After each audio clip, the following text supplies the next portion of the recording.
Hi, my name is Olivia Walton. I'm an environmental education practitioner and researcher.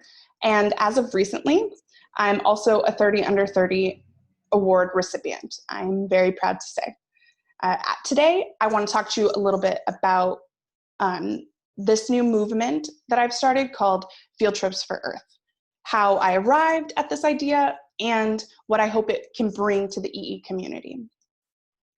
To start, a little bit about my journey into environmental education. I grew up in the Virgin Islands, which is a place where it's very hard not to fall in love with all that nature has to offer. That said, there weren't that many formal opportunities for me to engage in environmental education. There was a 4-H club, and so that became my outlet to connect with my peers, and as I got older, to connect with the younger generation through a form of outreach. I continued with 4-H when I attended Cornell for college and worked in their extension office. And it had always been kind of a side passion to my marine biology research. When I finished at Cornell, I needed a break from research, and so I decided to become a Montessori teacher. And while teaching there, they decided they wanted to really utilize their outdoor space and asked that with my background in science, if I would build an outdoor science curriculum for the students. And in that moment, I really saw that I can combine both my love for research and my passion for outreach and education. And I saw the impact that it had on the students. I took that momentum, and in graduate school, I attended University of New Haven, who has a relationship with a research station in the Bahamas. And I created a project where I could do outreach and environmental education at the local primary school on San Salvador Island. And the insights gained from that experience really were what led me to decide to create Field Trips for Earth. So while researching in the Bahamas, the first thing I noticed was that there wasn't a lot of interaction between the local research station and the community that lived there, which is the case in a lot of places, even when there's amazing research being done. And there were some opportunities for EE locally. Most of them took place during the summer, and some of the obstacles were, even though it was free, there was limited enrollment space, getting the community's interest, and the parents finding time to coordinate this. What I found through a lot of community surveys were 4 key factors that the community really wanted to increase engagement. Those were relationships, consistency, representation, and agency. Every community that you go to bring EE is going to be unique, and that shouldn't be thought of as an obstacle or scary, that there's no one size fits all for EE. It really is a chance to celebrate that community's uniqueness, really investigate and explore that community's specific needs. So relationship and consistency are 2 of the most important factors for engagement that I recognize. When it comes to relationships, just like anything, building trust and respect in a community is really important. And that takes time. And it also takes consistency. So a community really wants to know that you're going to show up, that you're committed to working with them. And in the field of EE research, that's sometimes hard because the project arrives with the researcher and leaves when the research is done. And so I wanted to focus on something that would be a little bit more sustainable. The other 2 factors were representation and agency. Representation is hugely important. A lot of the communities that don't have access to EE are Black and Brown or underserved communities.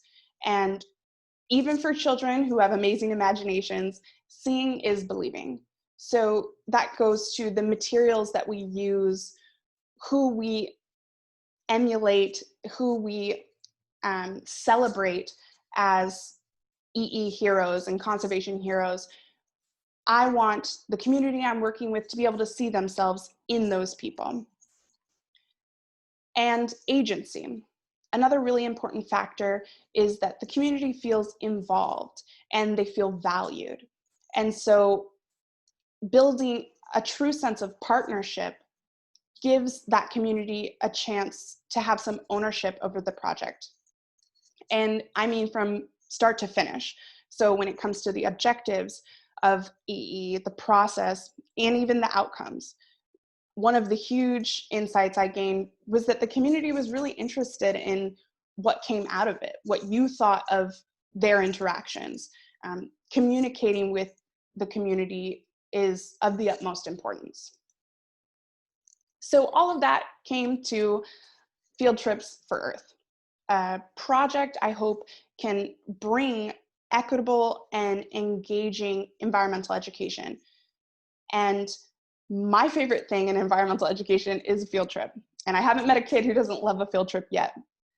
So I wanted to base this movement off of field trips, bringing nature-based trips into communities that wouldn't otherwise have access and connecting them with local, inspirational, and representative conservation heroes.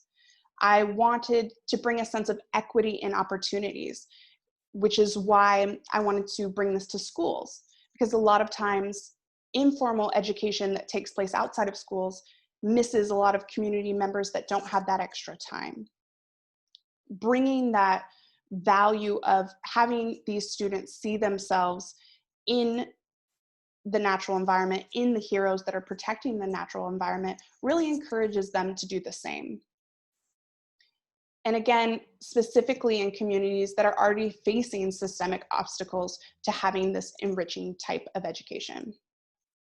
So moving forward, I'm right now based in North Carolina, which is where I want to start this movement. Finding local EE organizations and conservation groups is what I'm working on right now. And then collaborating with the teachers in the schools.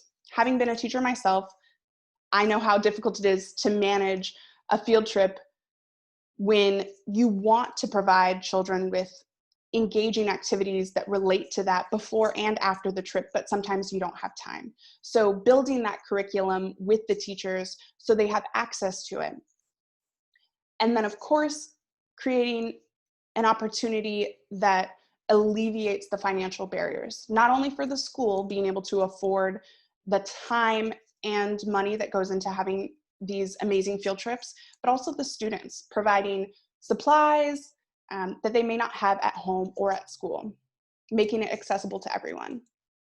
So how can you help?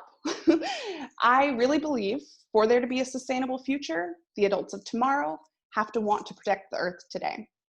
So for you to help the adults of tomorrow, it would be great to help spread the word. We live in a social world that takes place a lot of online, and as EE people, we may not want to spend that much time online, but that's the world we live in. So Black and Green Places is the Instagram that's going to serve as a blog component to the Field Trips for Earth website. I would love to network and collaborate. I'm always looking for inspirations, and the NAAWE community is an amazing source for that. Also funding. So of course, if you know anyone interested in funding projects like this, or your organization itself would love to work with me, I'm so open to connect. I draw my inspiration from children. It's their curiosity and passion for exploration that drives me every single day. And as much as we embrace the adults of tomorrow, doing work like this really provides the adults of today with the inspiration to dream big and keep going. So thank you for taking the time to listen to my presentation, and I'm looking forward to connecting with many of you. Enjoy the conference.